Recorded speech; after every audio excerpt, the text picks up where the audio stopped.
What does this mean for people outside of the Silicon Valley Bank universe? What does this mean for the average borrower, if anything?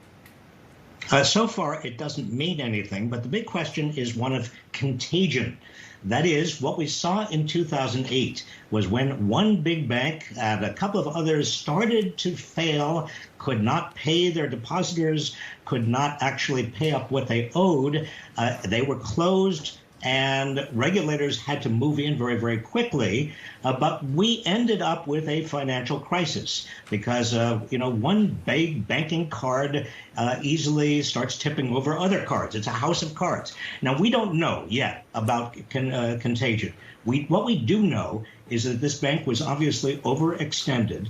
And this is related to the Fed because as interest rates went up and this bank was lending to a lot of startups, this bank simply could not handle it.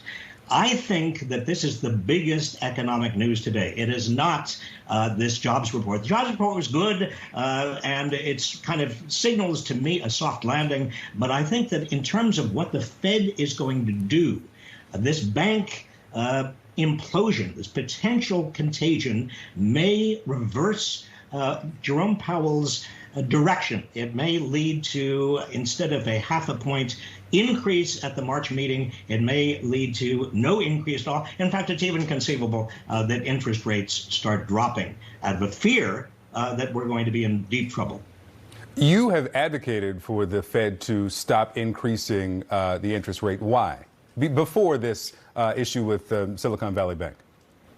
Simply because I don't see any wage price inflation. Wages, according to Jerome Powell, are pushing up prices. Well, that's simply not the case. Look at today's report, for example. We're seeing the smallest wage increase in over a year. Prices continue to rise. That is absolutely true. But wages are not pushing them up. It's not that workers are doing so wonderfully well.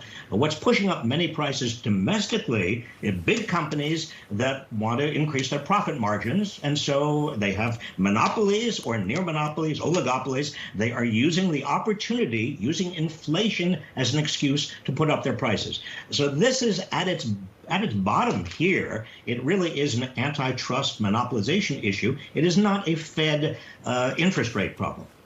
So you suggest that the Fed should stop increasing the interest rate. But if that is the only tool they have, I imagine you're going to correct that assumption. But if that's the only tool they have to try to bring it back down to the 2% rate, that goal, then what else can they do to try to tame inflation, if not increase the interest rate?